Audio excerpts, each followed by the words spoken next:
Hello dear student, मैं संतोष sir आस्था coaching Azamgarh से class 10th chemistry subject के फर्स्ट चैप्टर को लेके डिस्कस करेंगे।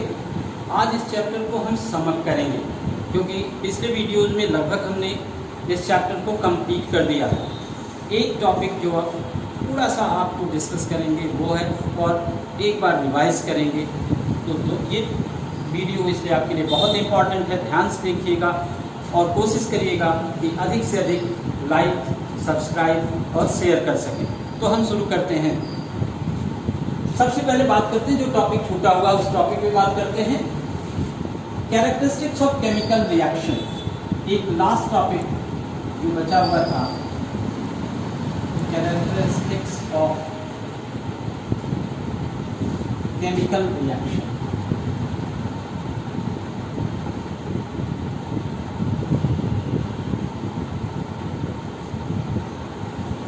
केमिकल रिएक्शंस में क्या क्या चेंजेस नज़र आएंगे तो देख करके आप बता सकते हैं कि ये केमिकल रिएक्शन हो रहा है। Observable changes during a course of chemical reaction, उसी को हम कैरेक्टरिस्टिक्स ऑफ केमिकल रिएक्शन कहते हैं। मेनली 5 चेंजेस हैं जो आप देख सकते हैं। कोई ज़रूरी नहीं कि पाँचों चेंजेस आपको दिखें, एक भी दिख सकता है, एक से ज़्यादा भी दिख सकता है। तो उन 5 चेंजेस को आप एक एक करके हम डिस्कस कर रहे हैं। चेंज इन फिजिकल स्टेट, पहला जो कैरेक्टरिस्टिक्स है वो क्या है? Change in physical state.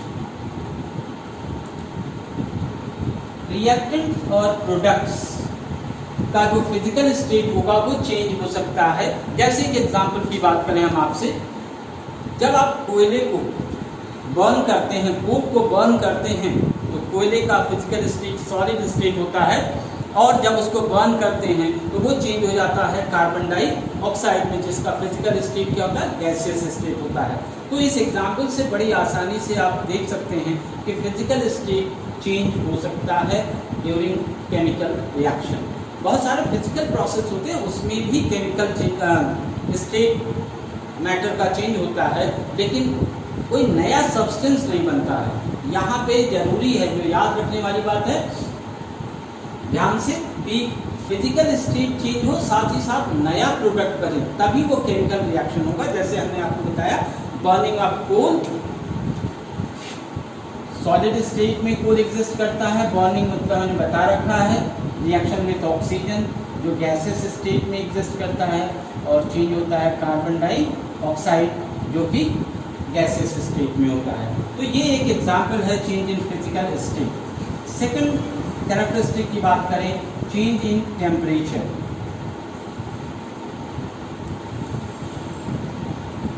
Change in temperature, temperature change होता है। जैसे रिएक्टेंट का टेम्परेचर कुछ होगा, प्रोडक्ट जो बनेगा उस दौरान जो सिस्टम है जहाँ पे रिएक्शन हम करा रहे हैं उसका टेम्परेचर चेंज हो जाता है। जैसे एक एग्जाम्पल की बात करते हैं, लाइम, क्विक लाइम, जिसका आप जानते हो फार्मूला, कैल्शियम ऑक्साइड होता है, सॉलिड स्टेट में होता है।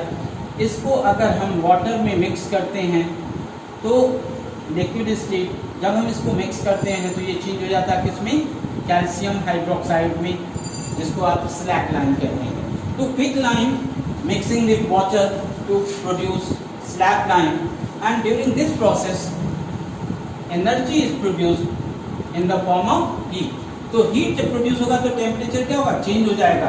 तो एक ये ऑब्जर्वेशन है। पिछले एग्जाम्पल को भी हम ले सकते हैं। आप जानते हो जब बर्निंग ऑफ कोल होता है तो यहाँ पे भी बहुत सारा अमाउंट में हीट प्रोड्यूस होता है। तो ये भी एक एग्जाम्पल है इसी चेंज का। कहने का मतलब इस रिएक्शन में हम दोनों चेंज देख सकते हैं, चेंज इन फिजिकल स्टेट और change in temperature. Third example की बात करते हैं, change in colour.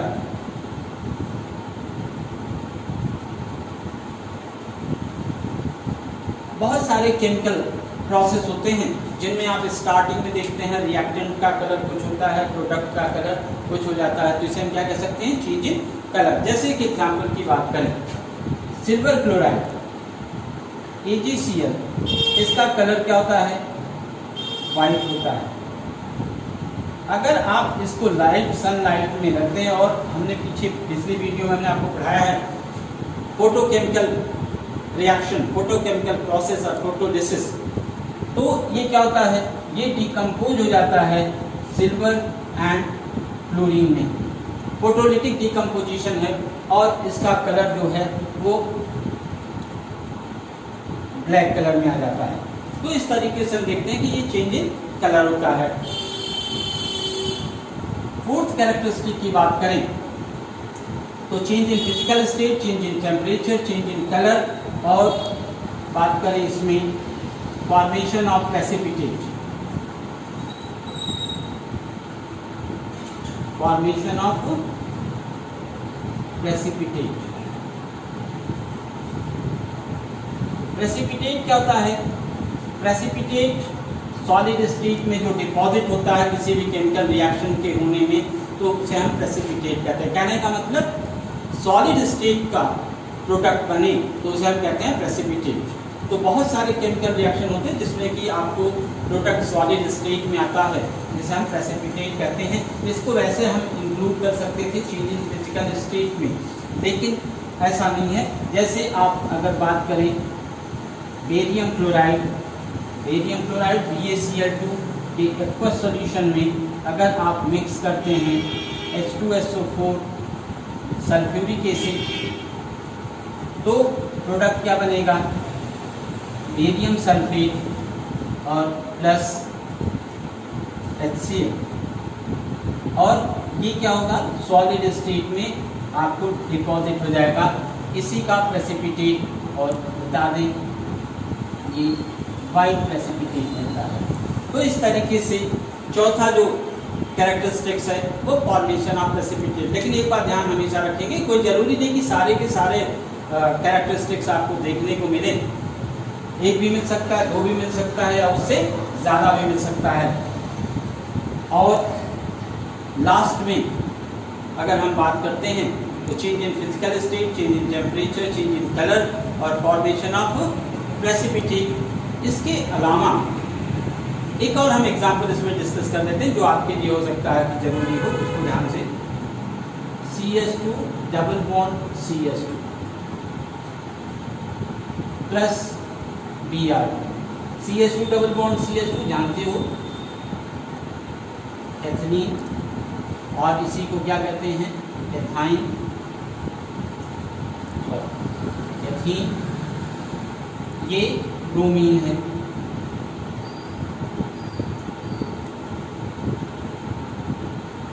Brown colour का होता है। जब हम इसको ऐड करते हैं तो एडिशन रिएक्शन होता है, और एडिशन रिएक्शन में जो प्रोडक्ट बनता है ब्रोमीन के दोनों एटम अटैच हो जाते हैं, और इसे कहते हैं एथीन, 1,2 एथीन डाइब्रोमाइड, जो क्या होता है, कलरलेस होता है। तो इस तरीके से देखते हैं कि कलर जो है वो चेंज हो रहा है during the course of chemical reaction. तो ये कैरेक्टरिस्टिक्स हैं। जिंक मेटल को अगर आप रिएक्ट कराते हैं सल्फ्यूरिक एसिड के साथ, तो आपको क्या बनेगा, जिंक सल्फेट, जिंक सल्फेट का एक्वस सॉल्यूशन होगा, और प्लस हाइड्रोजन गैस इवॉल्व होगी, जिसको हमने पिछले वीडियो में बताया है।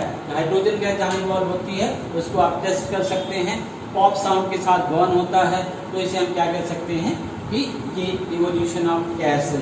या फिर जैसे इसकी जगह पे आप दूसरा रिएक्शन देख सकते हैं, कॉपर सल्फ्यूरिक एसिड के साथ रिएक्ट करेगा, तो यहाँ पे कॉपर सल्फेट बनेगा, aqueous solution,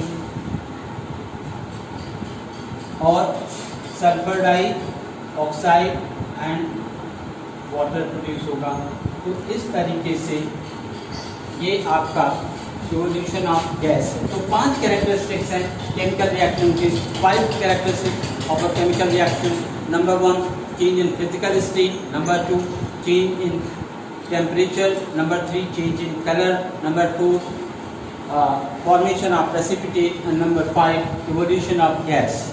These are the 5 characteristics of a chemical reaction. ये टॉपिक हमारा छूटा हुआ था, इसलिए इस टॉपिक को हमने इस वीडियो में आपके साथ डिस्कस किया। इस टॉपिक या इस चैप्टर को हम एक बार फिर से शार्ट में आपके साथ बहुत समरी के फॉर्म में रिवाइज करते हैं। ध्यान से सुनिए। ये केमिकल रिएक्शन होता क्या? केमिकल रिएक्शन में जो हम रिएक्टेंट देते हैं वो एक नए सब्सटेंस में चेंज हो जाता है और इसी प्रोसेस को हम क्या कहते हैं? Chemical reaction.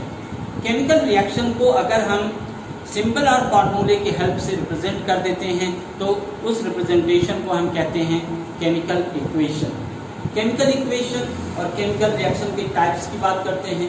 केमिकल रिएक्शन जो होता है वो 5 टाइप का आपके सिलेबस में है, उन 5 ही टाइप की बात करते हैं। एडिशन रिएक्शन, एडिशन का मतलब रिएक्टेंट एक से ज़्यादा होंगे और प्रोडक्ट केवल एक होगा, उसे हम कहते हैं एडिशन रिएक्शन। सब दूसरा क्या है?